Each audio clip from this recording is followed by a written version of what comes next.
Olá, olá galerinha, tudo bem? Hoje o Pro Joenis irá dar uma aula referente à representação do espaço geográfico. Quando falamos na representação do espaço geográfico, falamos na leitura e interpretação, que acontece através de uma maquete, de uma planta e de mapas, ok? Iremos entender um pouquinho a funcionalidade de cada item que o professor falou aqui, tanto de maquetes, de plantas e de mapas, ok? Espero que gostem da aula e vamos lá. Roda a vinheta!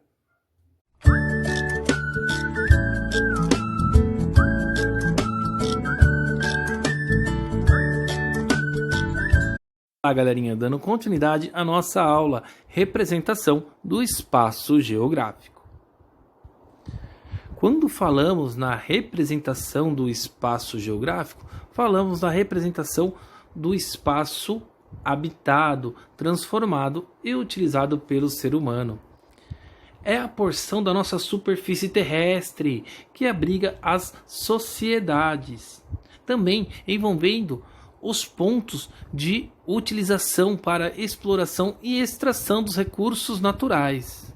Então, quando falamos no espaço geográfico, falamos no estado de habitação. É o momento onde as pessoas utilizam a superfície terrestre, ok? Para extração de recursos naturais. E a modificação acontece através da ação do homem. Então, o nosso espaço geográfico é um espaço habitado, transformado e utilizado pelo ser humano. E também acontece a exploração e a extração de recursos naturais. Agora, iremos ver algumas ferramentas para a leitura e a interpretação do espaço geográfico. A primeira ferramenta que vamos falar é a maquete. A maquete é um modelo de escala reduzida. Ok? Quando falamos em escala, falamos em uma escala reduzida. Por exemplo, é aquela que dá a projeção de um projeto, tanto de arquitetura, design, engenharia, topografia, cenografia. Ok? É usada também como esboço para peças de estudos dos projetos que o professor falou acima, ou para sua apresentação e divulgação. Um bom exemplo é quando a gente vai no shopping, passear, comer um lanche com a família. Se a gente observar, sempre vai ter um stand mostrando alguma maquete referente a prédios, a loteamento de condomínios e etc. Ok? Então, quando falamos em maquete, falamos em um modelo em escala reduzida, de proporções pequenas, e é utilizada em obras ou projetos de arquitetura, design, engenharia, topografia, cenografia, entre outros, ok? Tenho certeza que muitos já fizeram uma maquete no colégio, ok? Para divulgação e apresentação de algum trabalho. Agora, iremos falar um pouquinho sobre planta. Quando falamos em planta, basicamente, é um desenho em escala que mostra uma relação e uma característica física vista de cima. Então, quando falamos em planta, falamos em uma escala de desenho visto de cima. E também pode ser chamada de planta de casa, planta arquitetônica, desenho arquitetônico ou simplesmente uma planta. Então, quando falamos em planta, falamos em projetos, ok? Também pode ser demonstrado através de projetos, através de projetos arquitetônicos, projetos de casa, de prédios, de condomínio. Então, quando falamos em planta, falamos em um desenho em escala, visto de cima, ok? O nosso próximo é mapa. É o que dá a leitura e interpretação na área geográfica. É o mais utilizado na área geográfica, ok?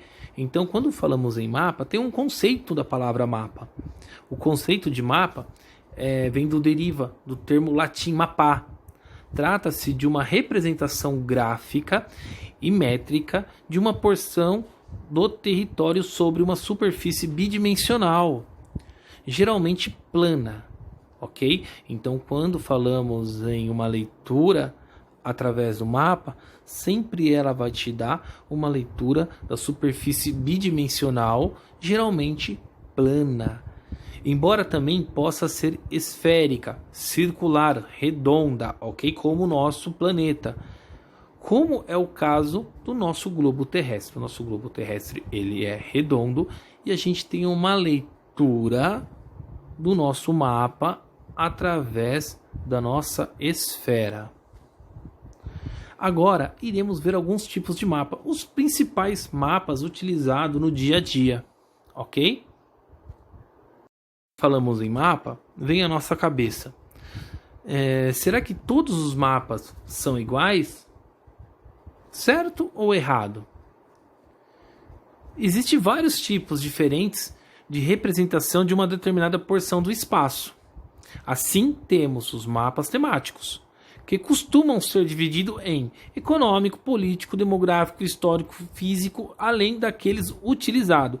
Então, quando falamos em mapa, temos a certeza que nem todos os mapas são iguais. Existe uma diversificação temática, ok? Específica de cada área.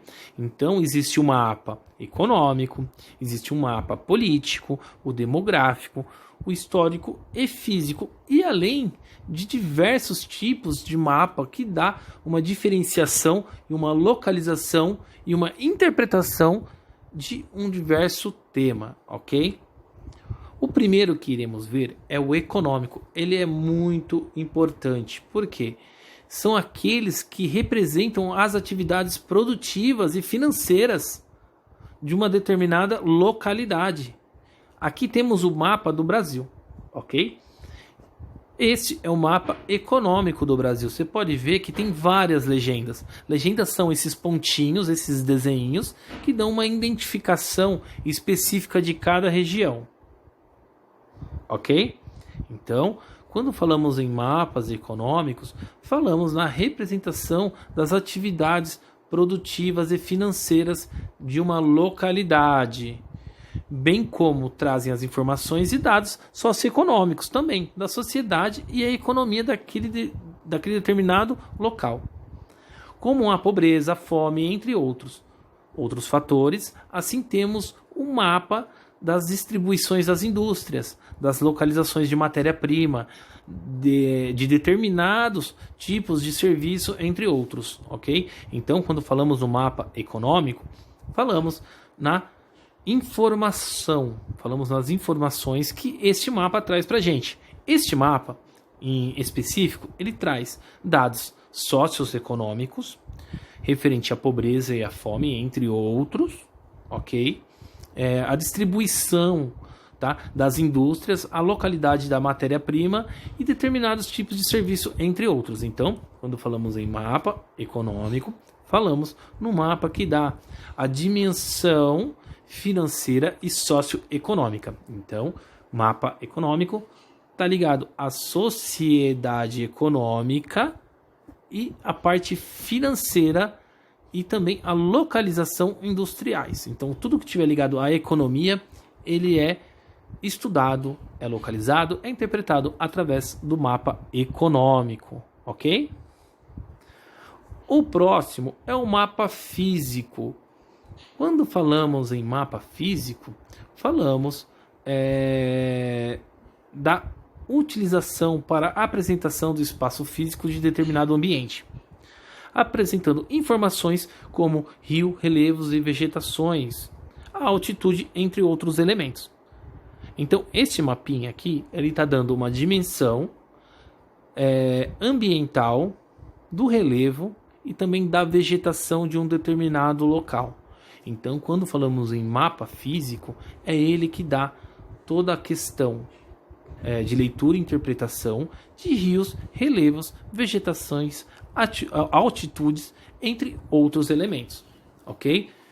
Quando falamos de mapa físico, falamos da leitura, interpretação do relevo, vegetação, altitude, entre outros elementos naturais, ok? Temos também o mapa climático. Quando falamos do mapa climático, falamos da diversidade climática do planeta ou de um determinado local. Quando falamos em mapa climático, são mapas que descrevem o clima de uma determinada região ou localidade. Geralmente são usados em escalas em cores para descrever as temperaturas e tipos do clima de uma determinada região. Ok? Então a gente pode observar ali que tem várias cores. Tem o azul escuro, duas tonalidades de azul escuro, um azul claro, verde e laranja. Então especificações do clima, a temperatura. Então no mapa climático você vai entender um pouco sobre a climatologia daquela localidade através das cores. Tudo bem? Então, quando falamos em mapa climático, falamos também em temperatura e clima de uma determinada região ou localidade. Clima está ligado à climatologia, tá? O mapa climático é o mapa da nossa climatologia. Tudo bem? E quando falamos em climatologia, falamos do clima. E climatologia está ligado ao estudo do clima. O nosso próximo é o geomorfológico. Este mapa ele dá uma ferramenta indispensável para o entendimento do modelamento terrestre, auxiliando não apenas na compreensão da paisagem e na visualização na nossa visualização, tá? Então, o mapa geomorfológico é uma ferramenta indispensável para a gente entender como que o modelamento da nossa superfície terrestre acontece, tá? Ela não serve só como compreensão da paisagem e na visualização dos componentes do nosso relevo. Também nos proporciona a identificação de áreas de estocagem de sedimentos. Então ela dá a nossa formação rochosa, a modificação da superfície terrestre. Então quando falamos em geomorfologia, falamos que ela é uma leitura e interpretação de uma certa visualização compartilhada do relevo. Então, geomorfologia está ligada diretamente, tá, ao desenvolvimento do nosso relevo no nosso continente ou no nosso mundo, ok? Hoje a nossa aula foi basicamente essa, tá? Os conceitos do espaço geográfico. A variável conforme a nossa mudança da nossa leitura geográfica, tá? Então, refere-se à materialização da relação entre o homem e seu meio.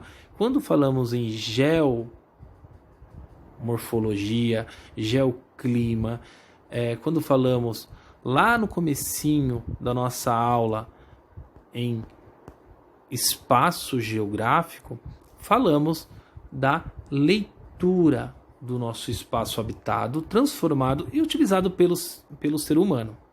Também aprendemos que a maquete é um modelo de medição, tá? De leitura e interpretação de uma escala reduzida, ok? Entre projetos arquitetônicos, engenharias e etc, ok?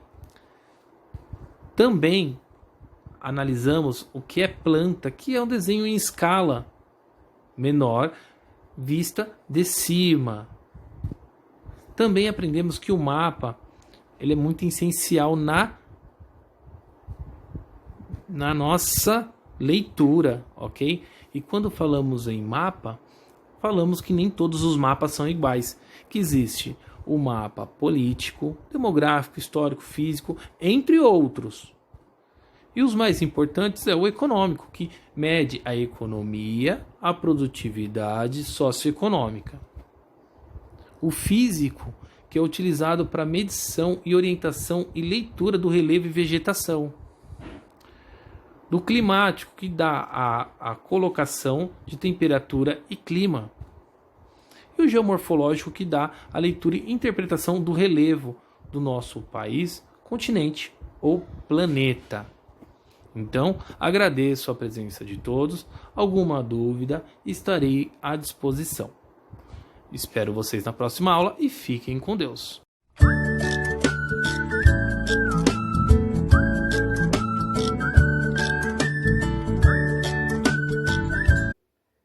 Então, galerinha, a nossa aula de hoje foi essa, onde trabalhamos a leitura e a representação do espaço geográfico através de maquete, planta e mapas, ok? Então, espero que tenham gostado. Agora o professor vai deixar os exercícios referente a essa aula trabalhada pela apostila do SAS, ok? Então, agradeço a presença de todos e até a próxima aula.